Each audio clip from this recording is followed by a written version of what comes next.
So we're about a week and a half until the end of 2014. So a lot of shows now are doing kind of the year-end review. And I think one of the things that I think not only TV shows will remark about 2014, but also I think what we should keep in mind ourselves is what happens when the world is overcome by fear. When fear replaces hope, joy, and peace. 2014 marked the 100th anniversary of the start of World War I. The war to end all wars, the Great War. Well, wasn't nothing settled after that. This year we celebrate the 75th anniversary of the start of World War II, trying to make up for what did not bring peace during the midst of the Great War.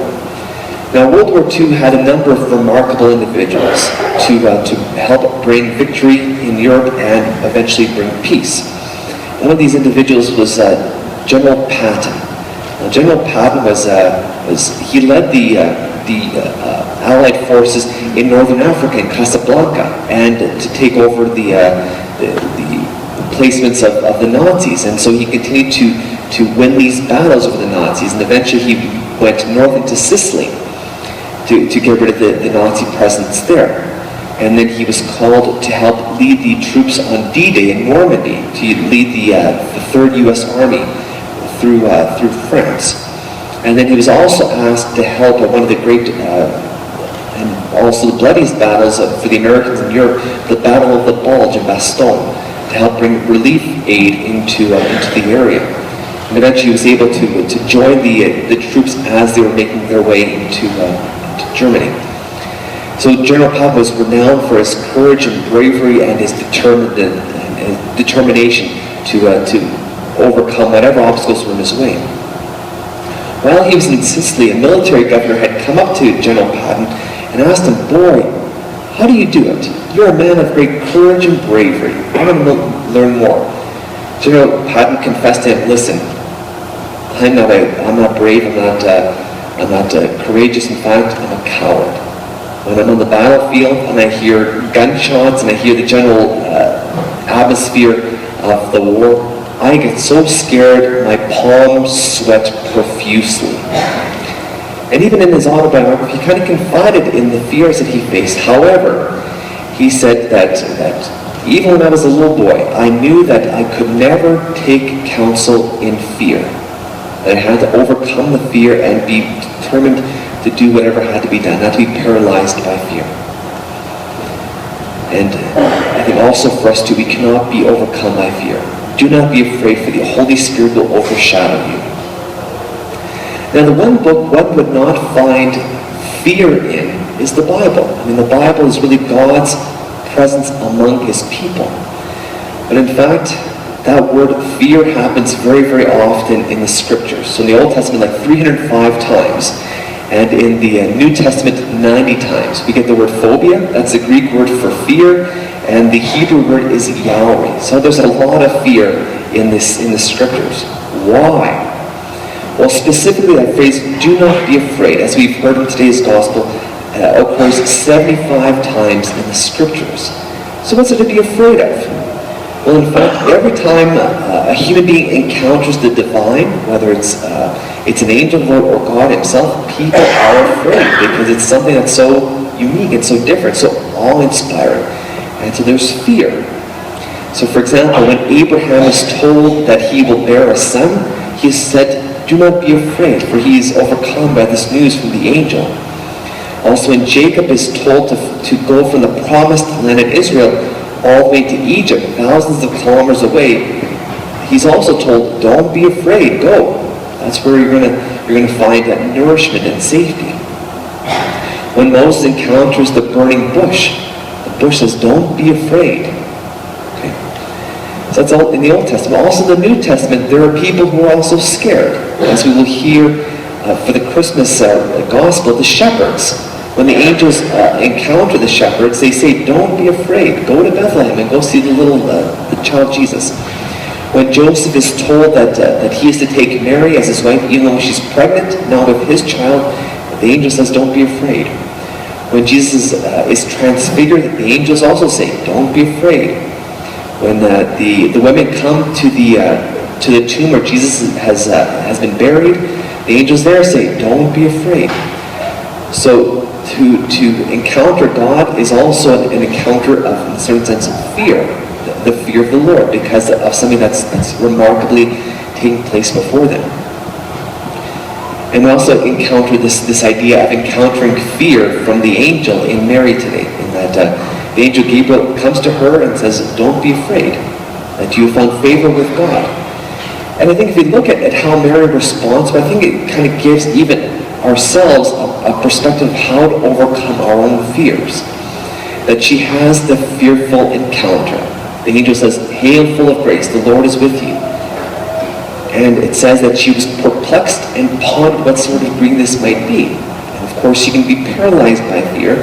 But I think she moves into a second step from the fearful encounter to the dialogue. She says, how can this be since I'm a virgin? How can I bear a child if I don't know a man? And then the angel Gabriel says, the Holy Spirit will overshadow you, and the power of the Most High will come upon you. So she moves from the fearful encounter to the dialogue, and then finally to the fearless action. And ultimately she says, be it done to me according to your word. And so she accepts it. Not only that, but then she immediately then goes to visit her cousin Elizabeth, as the angel says to her that Elizabeth, who's of older age, is with child, so she wants to go and help. So she's no longer overcome by fear. She's not paralyzed in any way, but she wants to go and fearlessly bring good news and hope and joy to Elizabeth. So do not be afraid. The Holy Spirit will overshadow you. And aren't we too scared?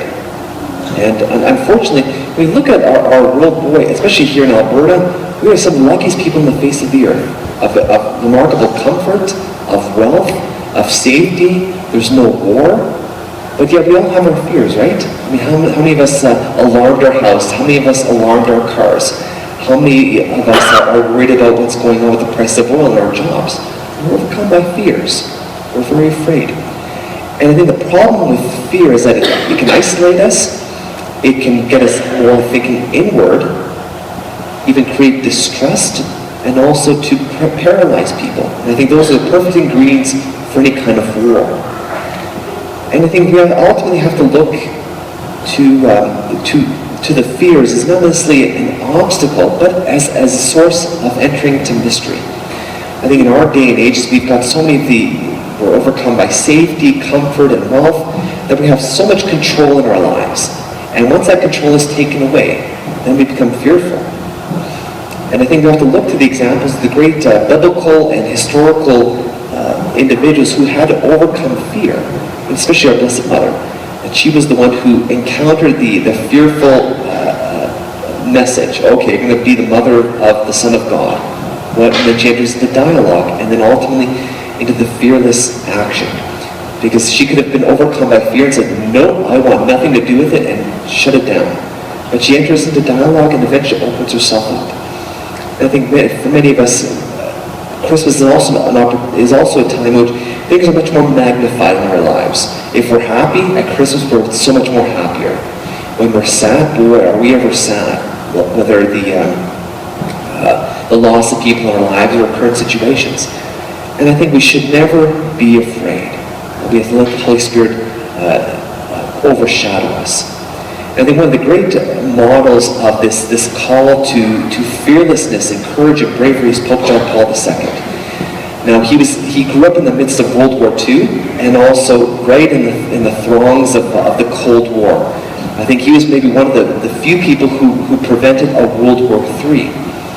And his message at his first Mass as Pope, he says, do not be afraid. Open wide the doors to Christ, implying to open up people's hearts and minds and thoughts to Christ, the overshadowing of the Holy Spirit. Do not be afraid. Because, one thing is when people are afraid, they become distrustful, they become isolated, and become paralyzed. No, I've got to be open, especially look at the example of Mary. And I think the more that the Holy Spirit overshadows us, by not being afraid, the more we can be transformed. If you notice, every time we celebrate a particular sacrament, and very soon for the Eucharist as well, you'll notice I pour my hands down, and it's what's called the epiclesis, the invoking of the Holy Spirit. So every sacrament we celebrate, whether it's marriage, confirmation, baptism, we invoke the Holy Spirit to take what's ordinary and make it extraordinary, to make it powerful, to make it what it truly is destined to be. And I think we have to see ourselves also in the same way, that we have to allow the Holy Spirit to come into our lives, to transform us, to no longer be afraid, but to be like Mary, to be people of fearless action. I think so many people in our world are overcome by fears. And whether it's the loss of a job, health, family, friends, people can be afraid of many things, real or imagined. And I think by the power the Holy Spirit gives us in this Eucharist is that we have to tell people, hey, don't be afraid. Let the Holy Spirit come upon you in both our word and our deed. And so 2014 is a reminder of what happens when people are overcome by fears. We celebrate the anniversaries of World War I and World War II. It's realized that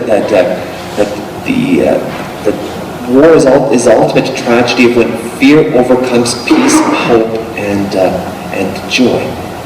And then we have to look at the individuals who helped bring peace and had to overcome their own personal fears to bring the good news, whether it was the biblical figures or General Patton.